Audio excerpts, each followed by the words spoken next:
नमस्कार। प्रखर गूंज न्यूज डेस्क पर आप सभी का स्वागत है।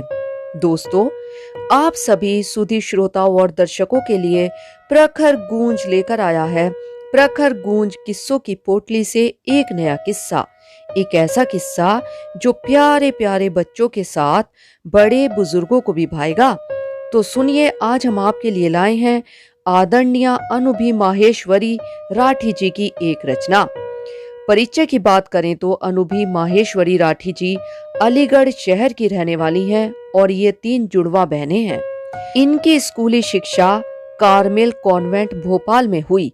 इन्होंने MBA इन मार्केटिंग और BCom में डिग्री प्राप्त की है और भरतनाट्यम में MA किया है।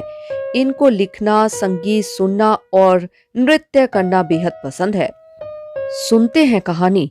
शीर्षक है मम्मी पापा गुम गए। दिन था मंगलवार। ठंड बहुत थी और शाम का समय था। हनुमान जी के दर्शन करने के लिए मैं अपने परिवार, मेरी दोनों बहनें, मम्मी पापा के साथ मंदिर गई थी। हम बहनें रोज साइकिल सीखने के लिए पापा मम्मी के साथ जाते थे। एक साइकिल चलाता था और बाकी 2 से वे जीके के सवाल पूछते थे। यदि किसी प्रश्न का उत्तर नहीं याद आता, फिर वे अपने अनूठे स्टाइल में थोड़ी सी हिंट देते। उदाहरण के लिए, USA की राजधानी क्या है? इसके लिए बोलते, कपड़े किससे धुलते हैं? एक ही प्रश्न को बार बार दोहराने से वह उत्तर हमारे मन मस्तिष्क में स्थायी हो जाता था। इस प्रकार सामान्य ज्ञान के प्रति जिज्ञासा बढ़ी और पढ़ने का शौक हुआ। मम्मी से हम लोग विज्ञान के बारे में जानकारी प्राप्त करते थे। ऐसा करते करते विज्ञान के प्रति रुझान बढ़ा। आविष्कारों के बारे में जानने की इच्छा जताई। यह टहलना रोज की दिनचर्या में शामिल था। एक शाम हम सब बिट्ठन मार्केट सब्जी मंडी गए। थोड़ी भीड़ थी। हम सबका ध्यान सब्जी खरीदने में था। इतने में पता ही नहीं चला कि कब मेरी एक बहन गुम हो गई। हम सब ढूंढते रहे, परेशान होते रहे कि इतनी छोटी बच्ची ऐसे कहाँ चली गई। पहले के जमाने में फोन या मोबाइल जैसी कोई सुविधा नहीं थी कि तुरंत लगा के पूछा जाए कि आप कहाँ पर खड़े हैं। आसपास वालों से पूछा कि छोटी बच्ची को अकेले जाते हुए देखा क्या। जिन्होंने सब्जी की दुकानें लगा रखी थी, उनसे भी जानकारी ली, पर सफलता नहीं मिली। समय बीतता जा रहा था। शाम से रात हो चुकी थी और मन सबका बहुत घबरा रहा था। इस घटना के समय उसकी आयु लगभग 4 से 5 साल रही होगी। हम 2 बहनों को एक दुकान में बैठाकर मम्मी पापा ढूंढने चले गए। हम दोनों को भी डर लग रहा था। सहमे हुए थे कि क्या होगा, हमारी बहन कहाँ चली गई। समय बीतता जा रहा था और सबकी हृदय गति तेजी से बढ़ती जा रही थी। जब इस प्रकार कोई घटना हो जाती है तो मन में सबसे पहले बुरे विचार आते हैं। कहीं कोई उठाकर तो नहीं ले गया।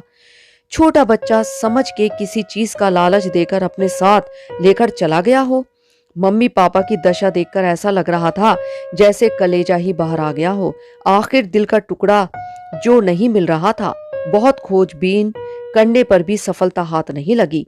लगभग 2 घंटे बीतने के बाद वहीं सब्जी मंडी में ढूंढते रहे। यह भी विचार आया कि क्या पुलिस को खबर करें।